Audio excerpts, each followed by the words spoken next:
This piece took me 2 months to finish, and within those 2 months, I went through war with myself trying to figure out exactly how to finish it. I went from hating myself to being self-absorbed and everything in between. The crazy thing is though, those emotions didn't stay strictly when I was drawing. It directly affected me in my outside life too. I felt those emotions purely on if my idea was coming out good or not. In my previous video, shameless plug at the bottom of the screen, I talked about mental health for artists.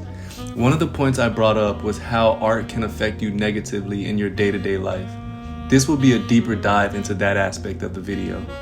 Throughout this video, I hope you watch and see every single time I messed up because the idea wasn't clear. Emphasis on idea, because an idea can make or break the vision that you're trying to put out into the world.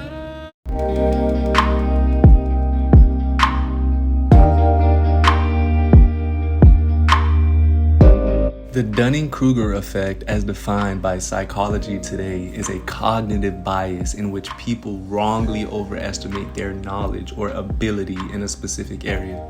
Simply put, just because we know a little more than the average person about a specific thing, we tend to overestimate our ability to do that specific thing. This can outright blind us from seeing things for what they truly are. And small tangent, but this stuff is so fun to talk about because I'm learning so many life lessons and different ways of seeing the world by doing something that I can't live without. So I'm sorry if my excitement starts to seep through. Not really. But back on topic. We confuse our knowledge for something as wisdom. Our knowledge of these topics directly forms our ideas about it. But what if that idea is wrong? What if that idea is limited? That's when your idea becomes a detriment to the truth of the vision.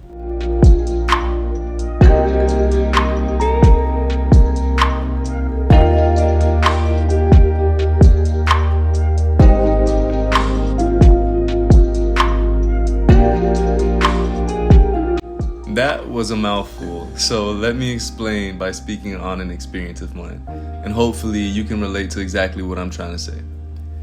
So most people who express themselves creatively start off with an idea of what they see themselves doing. The moment that that idea hits your brain, all of your opinions and experiences on it begin to saturate it, and it starts to become an amalgamation of our knowledge and experiences. And although in some cases it is a good thing, when we think about the bigger picture, it can be the cause of us missing out on so much more. During my journey of creating this, I sent it to my teacher for a critique. The main thing he was driving home was for me to actually have something to say. He told me to write down how the reference photo made me feel, how my brain reacted to it every time I looked at it, and what I could say about it through the art. But what helped me the most was that he also gave me insight on how the image made him feel. We were in a class setting, so other students were able to give their opinions as well, and because of that, I was able to hear ideas from everyone in the room and all of their experiences as well. And finally, I was genuinely able to see a bigger picture, and it wasn't so saturated by only what I know and my level of perception. So now, in knowing this, whenever I get an idea, I write it down and let it sit for a while, and try to grab from as much people and their experiences as I can. The way that just this experience opened a world of possibilities in my real life, it's honestly incredible.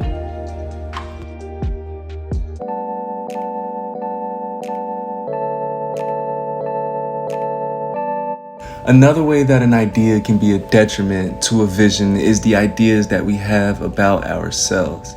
Ideas about ourselves can completely halt any vision we may have by imposing constraints on our creative expression.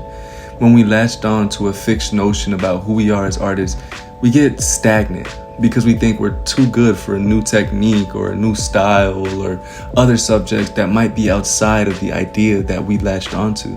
I was a massive anime fan, and still am honestly, but when I was younger, I was stuck on the belief that the style well known for anime was the only style I'd ever want to replicate. Every other art was beneath me. It made me stick to my comfort zone and refuse to embrace the bigger picture that art has to offer. Although knowing what we prefer as an artist is super valuable, being able to maintain an openness to change can help our creative vision become more dynamic and constantly evolving. Honesty can be scary, especially if you believe something so long and realizing it isn't true, it hurts.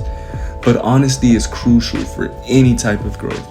Being completely honest with ourselves truly helps us acknowledge our strengths and weaknesses without the bias that an idea has to offer. It makes taking constructive criticism and feedback so much easier when you know there's room to improve. And most importantly, it encourages reflection, helping us to explore deeper concepts and emotions that's in our art. All of these things help create a voice in our art that resonates with others, making this creative journey that much more meaningful and fulfilling.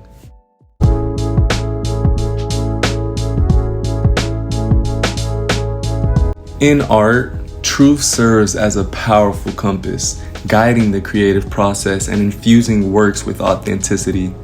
When I said that having your own experiences and opinions in art is a good thing in most cases, I meant it in a sense that when artists align their ideas and personal truths, their art becomes a genuine reflection of their experiences, values, and observations.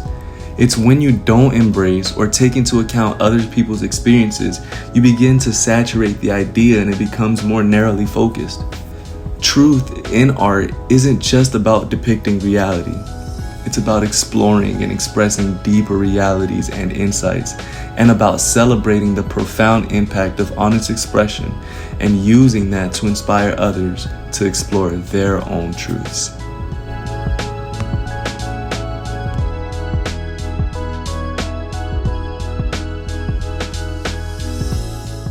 Throughout this journey, I ran into so many questions that I did not have the answers for. But I found that the best way for me to answer these questions were to just stare at other artists' work and try to figure out how they answered those questions. And if I was speaking with my younger self, how would I explain these concepts to him? He probably wouldn't listen, but I relate how to answer those questions with life lessons that can help him form his ideas about art. I tell him it's okay to ask for help. You don't need to know everything, and that is okay. That never-ending sense of perfection will never end because perfection is just unobtainable. Just enjoy the act of creating something. It doesn't matter if people like it or hate it. It doesn't matter that you don't know all of art theory down to a fucking science.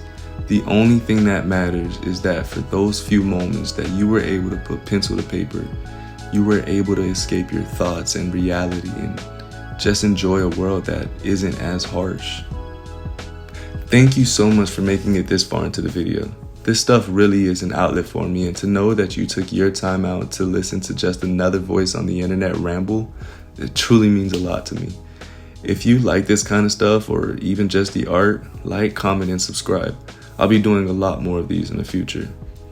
All of my socials will be on the sides of the screen, and be sure to hop in on the days that I stream on this YouTube channel, and we can continue the conversation there.